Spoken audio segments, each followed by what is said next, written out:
Hello students, I hope you are doing well in your studies.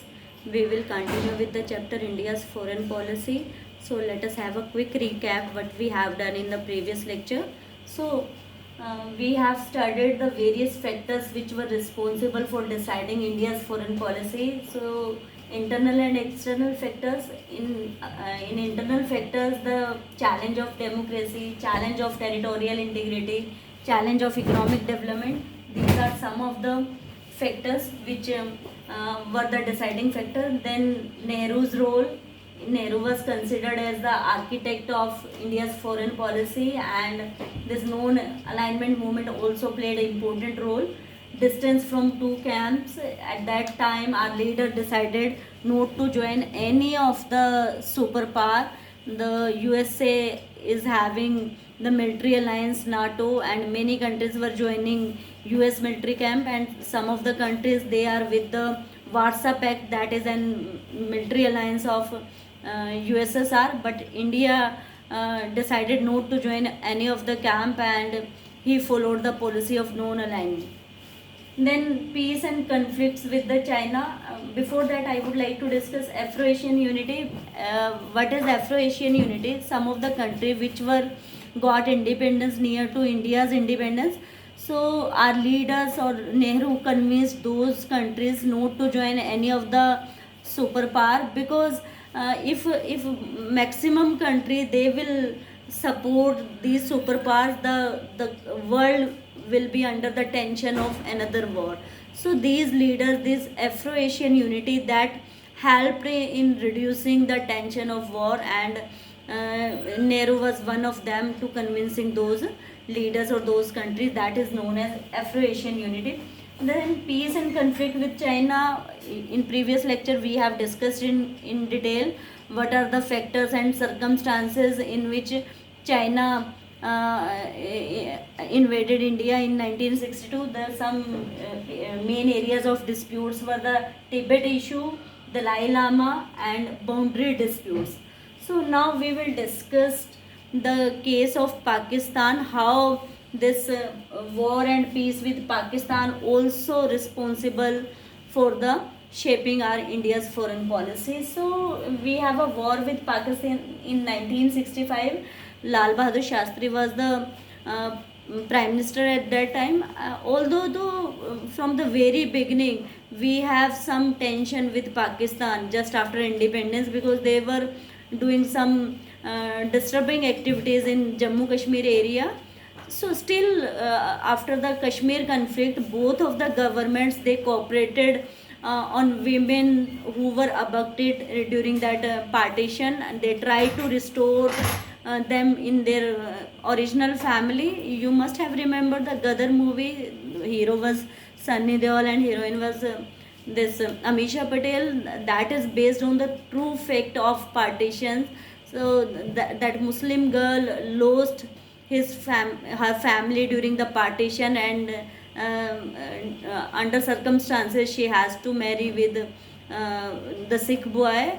But there were some facts were twisted in the end.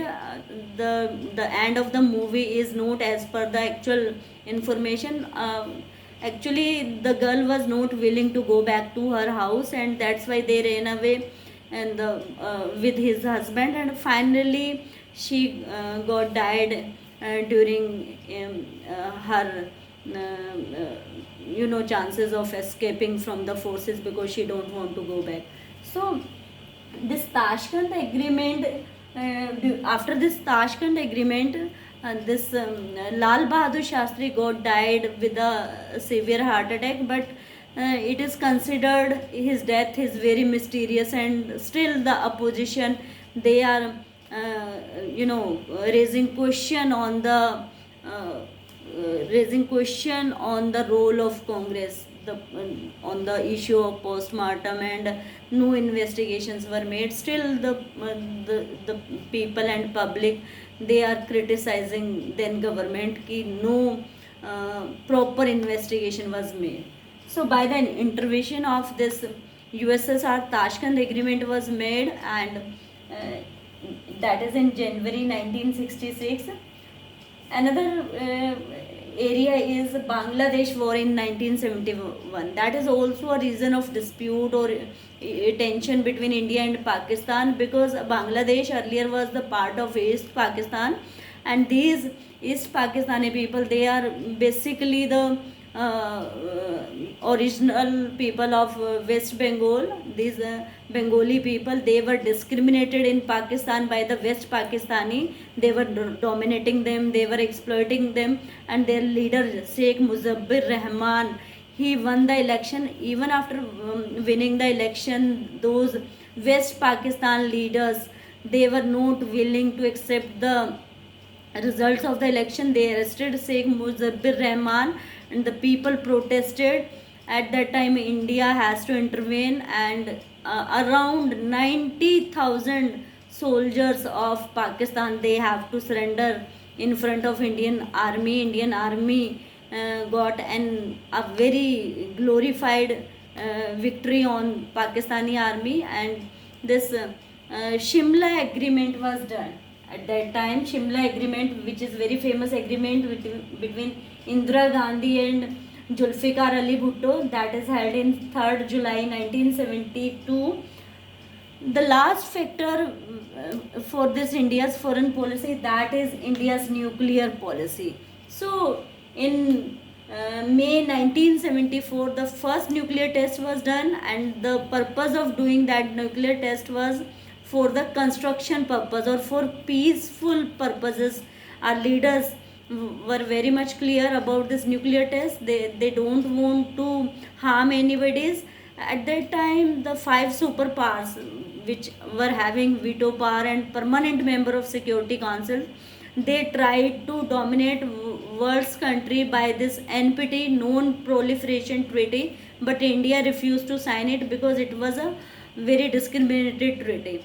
And these superpower countries, they tried to dominate others country, not to do any of the nuclear tests. You have seen the movie Parmanu, in which how beautifully it is shown how our scientists and our army, they have made arrangement for this successful nuclear test, and now we are a nuclear weapon, or we can say now we are nuclear powered country. And along with this, Pakistan also, there are some country later on they become nuclear power country. Pakistan, North Korea, even though it is believed that Israel is also having nuclear power, but it is not openly said ki Israel is nuclear power. So these are the factors which were responsible for deciding India's foreign policy. And earlier our policy is pro USSR, but after 1990s, India's policy, that is turning toward US politics. And now we are getting support, because every country's foreign policy is made in that way that they can get the maximum support for their country, and our leaders are also doing the same thing. So that is all about the chapter. In case of any doubt, you can ask me in the class. Till then, bye bye.